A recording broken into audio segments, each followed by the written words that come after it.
Adrensia dengan NIM E1G1230046 dari Prodi Teknik Kelautan. Dengan dosen pengampu saya Agustan ST MSI. Baik, langsung saja tentang apa itu wawasan kemaritiman.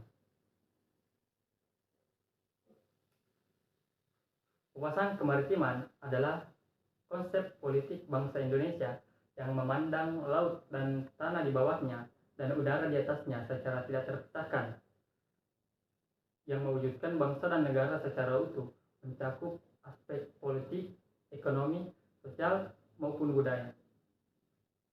Selanjutnya, sejarah wawasan kemaritiman.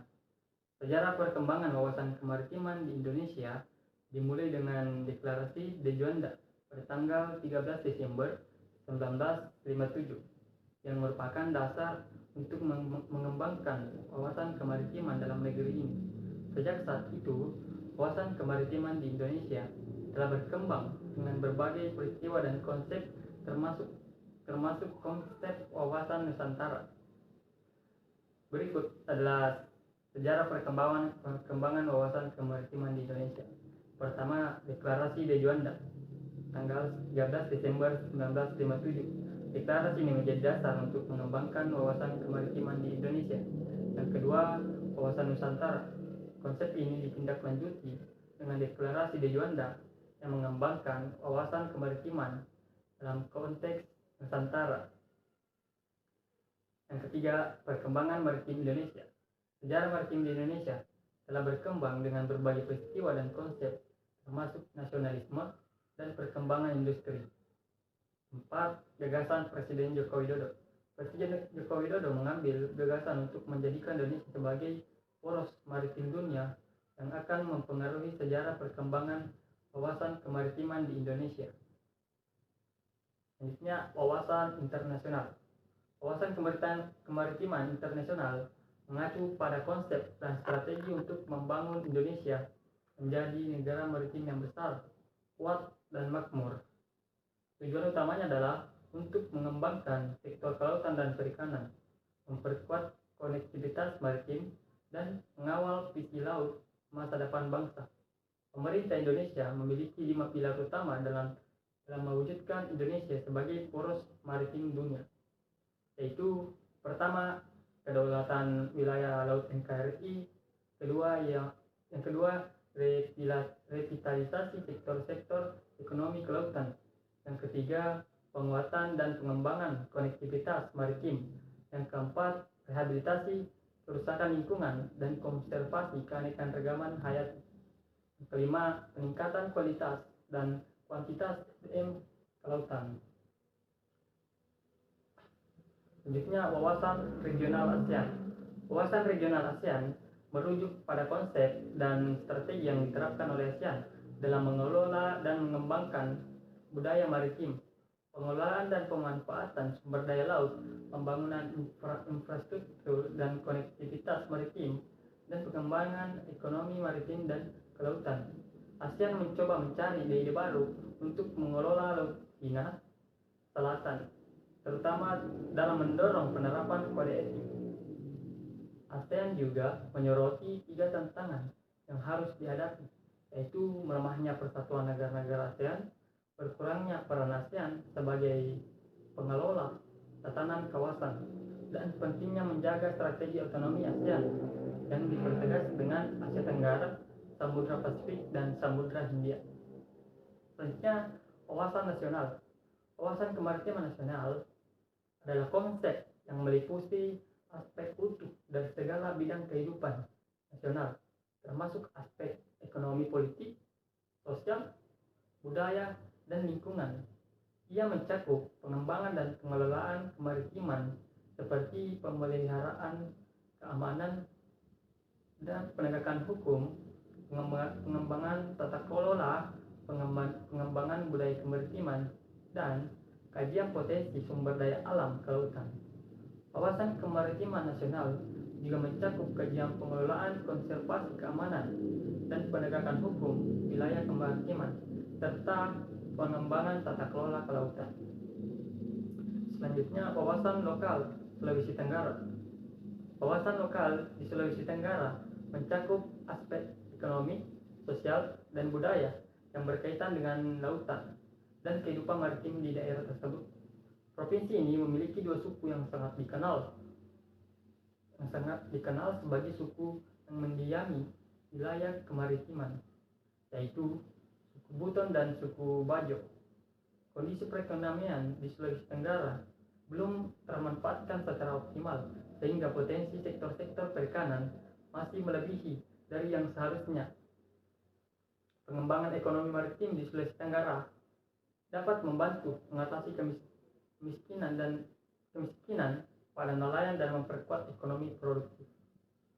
Selanjutnya, manfaat wawasan kemaritiman bagi mahasiswa D3. Yang pertama itu meningkatkan wawasan dan pengetahuan tentang laut dan maritim Indonesia yang sangat penting bagi negara yang memiliki potensi ekonomi dan geografis yang besar. Kedua, membangun karakter sebuah bangsa yang dapat mengembangkan laut sebagai urat nadi kehidupan berbangsa dan bernegara. Yang ketiga, membantu karakter dan wawasan tentang maritim yang dapat dijadikan aset strategi bangsa Indonesia. Yang keempat, tersedianya tenaga kerja terampil yang dapat mengembangkan industri maritim di Indonesia. Yang kelima, mengupayakan penguatan karakter dan wawasan tentang maritim kepada anak muda di seluruh Indonesia. Yang keenam, mengupayakan penguatan karakter dan wawasan tentang maritim kepada anak muda di seluruh Indonesia.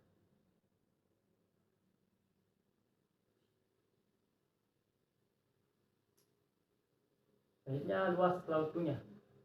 Lautan yang ada di dunia terbagi menjadi 5 samudra, yaitu Samudra Antartika, Arktik, Hindia, Pasifik, dan Atlantik. Masing-masing samudra kemudian dibagi menjadi beberapa jenis lautan yang semuanya saling terhubung di bumi. Jika dilihat dari segi luasnya, luas di bumi menguasai sebesar 71%, yang berarti seluas 361,1 juta kilometer persegi. Hal ini disebabkan karena sejak awal mula bumi terbentuk, planet ini diliputi oleh lautan. Luas laut Indonesia. Luas laut Indonesia adalah salah satu yang terluas di dunia.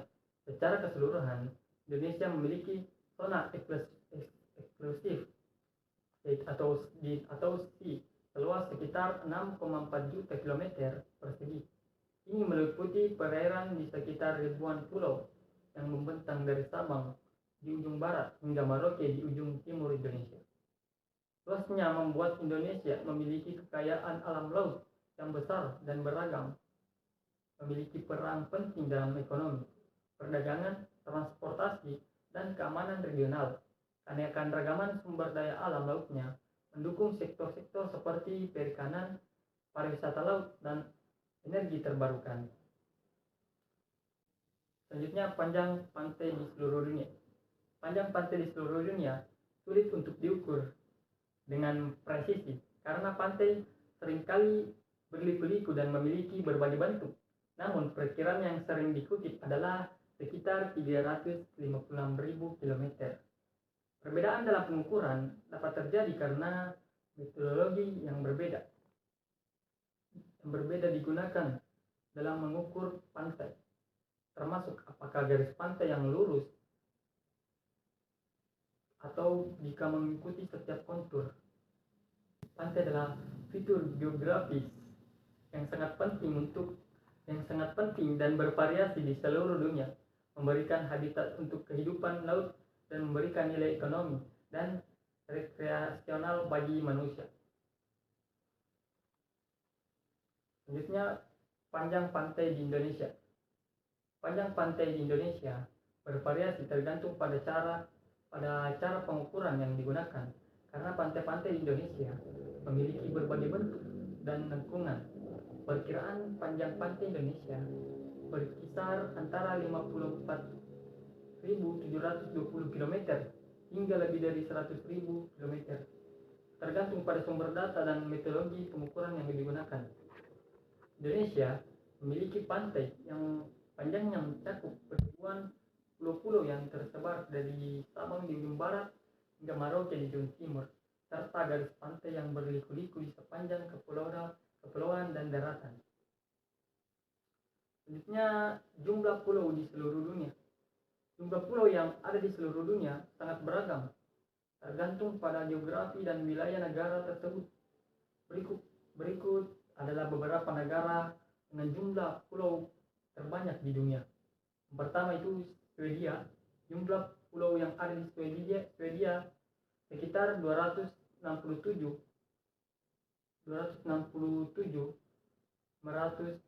ribu pulau.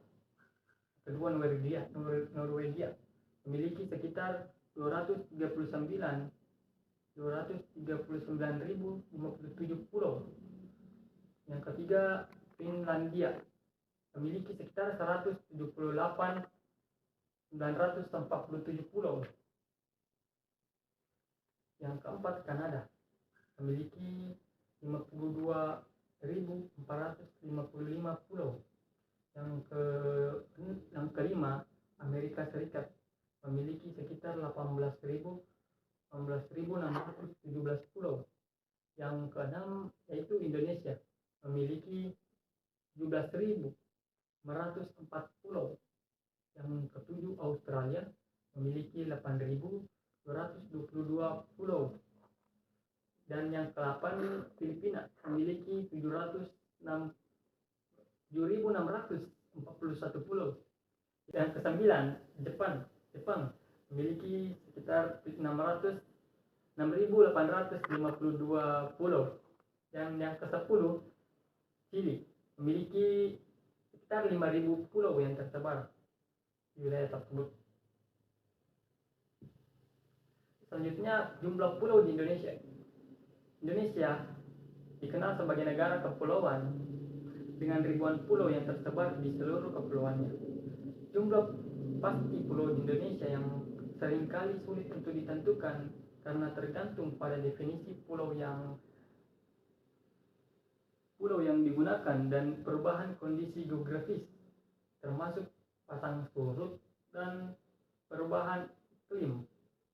Namun, perkiraan umumnya menyebutkan bahwa Indonesia memiliki sekitar 17.000 pulau hingga 18.000 pulau yang berukuran lebih besar dari 500 meter persegi saat air pasang. Jumlah ini mencakup pulau-pulau besar seperti Jawa, Sumatera, Kalimantan, Sulawesi, dan Papua, serta ribuan pulau kecil yang tersebar. Selanjutnya, potensi kekayaan laut Indonesia.